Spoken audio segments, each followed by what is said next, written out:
नमस्कार। तनु की जुबानी चैनल में आपका स्वागत है।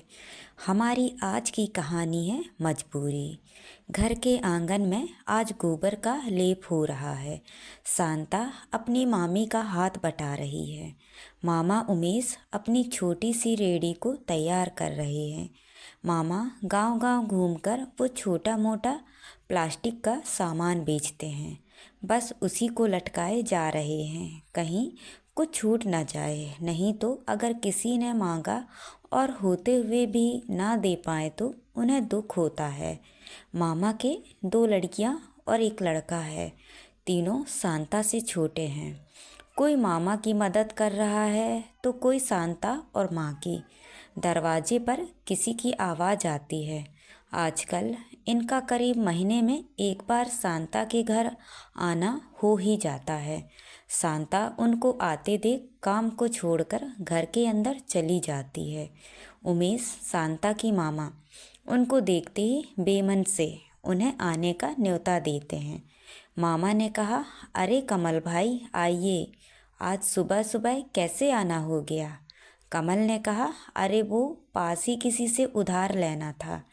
कमबख्त लेने के बाद देने का नाम ही नहीं लेते हैं। उनको लगता है कि मुझे पैसे की क्या ज़रूरत है, मेरे पास तो बहुत है। अरे बहुत है तो क्या लुटाने के लिए है? क्यों भाई उमेश? उमेश ने कहा, हाँ बिल्कुल सही बात है।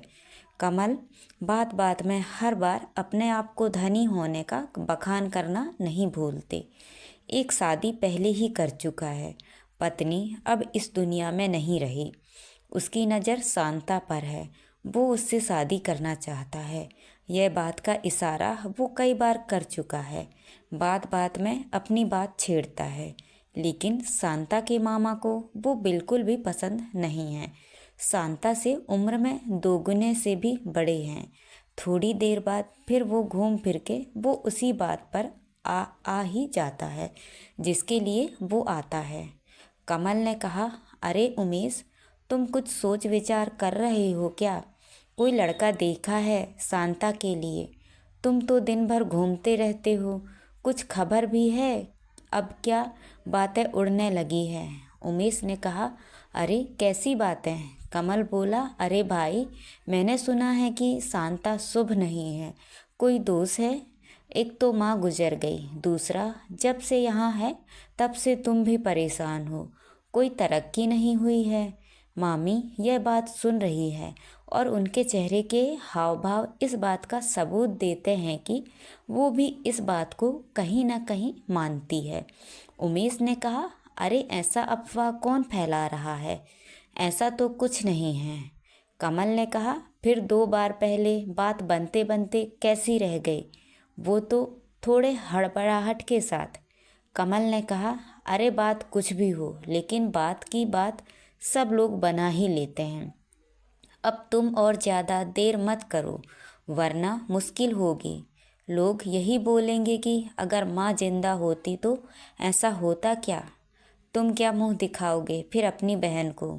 उमेश गरीब और फिर उसकी बहन की जवान बेटी की जिम्मेदारी उसके ऊपर। पिता तो जाने कहाँ छोड़ गया। माँ के जाने के बाद उसने कोशिश की लेकिन कहीं बात नहीं बन रही थी। शांता दिखने में बहुत अच्छी थी, भली लड़की थी, लेकिन कुछ था जो आड़े आ रहा था। रमेश को भी अब लगने लगा था कि उसे जल्द से जल्द कुछ करना होगा। शांता की मामी का भी व्यवहार कुछ बदला बदला सा था। यह बात शांता को भी दिखाई दे रही थी। मामा और मामी की बातें भी उस बारे में होती रहती थी, खुसुर फुसुर ही सही, लेकिन शांता को पता था कि उसकी वजह से परेशानी अब और बढ़ने लगी है। शांता की मामी ने एक सुबह शांता को उसकी बहनों के साथ बाजार कुछ लेने के लिए भेज दिया। मामा सुबह फिर जाने की तैयारी कर रहे थे, सजा रहे थे अपनी रेहड़ी को। मामी ने कहा, अरे कुछ विचार करो, क्या बस रेहड़ी में ही लगे रहोगे? मामा ने कहा, और कुछ है क्या खजाने में? अपना खाना पीना के बीच अनाज, इसी से तो चलता है। मामी बोली, मैं भी वही कह रही हूँ, तुम कहीं के राजा तो हो नहीं और यह तुम्हारी भांजी भी कहीं की राजकुमारी तो है नहीं। तो जब उसे वो आदमी पसंद करता है तो क्यों मुंह घुमाए बैठे हो? ठीक ठाक रुपया पैसा भी है। मामा ने कहा, रिश्ता कौन सा? मामी बोली, अच्छा, कमल की बातें तुम्हें समझ नहीं आती कि वो शांता को जोरू बनाना चाहता है। मामा बोले, तुम पागल हो? कितना बड़ा है वो शांति से, ऐसे ब्याह करा दिया तो लोग क्या कहेंगे? और काहे का पैसा है? उसके दिखावा ज़्यादा हैं। मामी बोली, अरे तुमसे तो ज़्यादा है, कुछ भी करके कम से कम बसर ही कर लेता है। तुम सारी जिंदगी भी रेहड़ी पर चप्पल घिसो, फिर भी तुम उसके जैसा मकान नहीं बना पाओगे। फिर उम्र निकल गई तो जो आया है वो भी नहीं मिलेगा। मामा बोले, क्या उम्र है? 20 की होगी, अभी तो समय है। मामा ने कहा, ठीक है, फिर करो मनमानी, देखती हूँ कि कौन सा राजकुमार लाते हो इसके लिए। खुद की दो बेटियां हैं, उनकी परवाह भी नहीं है। मामा को यह सारी बातें सोचने पर मजबूर तो कर रही हैं, लेकिन फिर भी अभी उसने सोचा है कि लड़की के लिए जो अच्छा होगा, उसकी पसंद का होगा, वही करूँगा। शांता के मन की बात को कोई नहीं समझता। लगता है जैसे उसे सपने देखने का अधिकार भी ऊपर वाले ने छीन लिया है। वो सबकी मर्जी में राजी है। हालांकि उसके किसी कोने में उसे भी किसी का इंतज़ार है। वो जानती है कि जो सोचूंगी वो पूरा नहीं होगा, लेकिन फिर भी एक छोटी सी आशा का दीप जलाकर बैठी है, कहीं कुछ हो जाए। और एक दिन कुछ ऐसा ही होने जा रहा था। एक दिन सुबह ही उनके दरवाजे पर कोई आया जो पास के गांव का था, उनका परिचित। बातचीत में उसने बताया कि एक परिवार को आपकी लड़की की तस्वीर दिखाई। परिवार अच्छा खाता पीता है, लड़का भी मेहनती है, बस एक आखिरी लड़का है उनके परिवार में।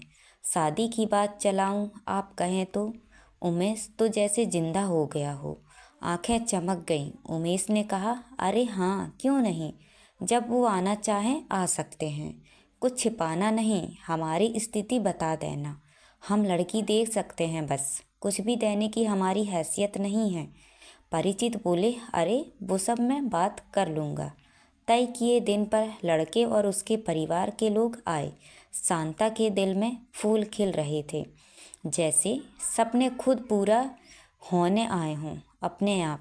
उसने तो छोड़ दिया था सब भाग के भरोसे पर, जैसे कोई राजकुमार ही आ गया हो उसे अपनाने।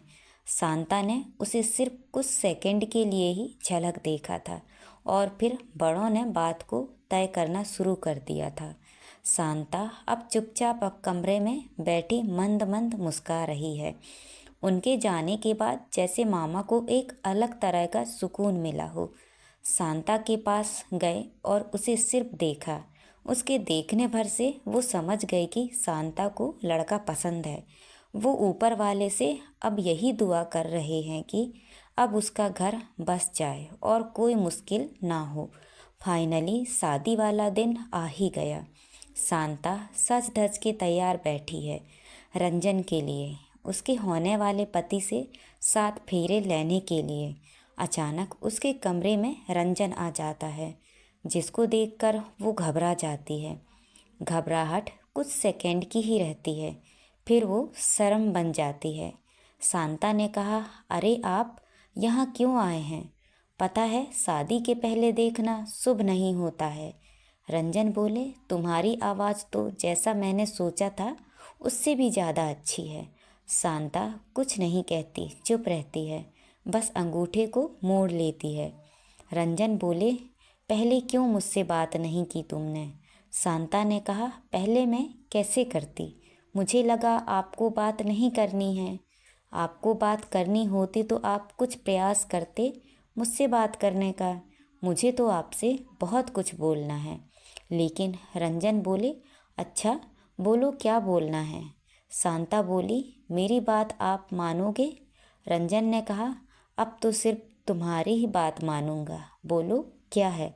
शांता बोली, सपने मैंने देखी नहीं, डर लगता था सपने पूरे होंगे या नहीं, पर कहीं ना कहीं आप जैसा ही पति चाहिए था।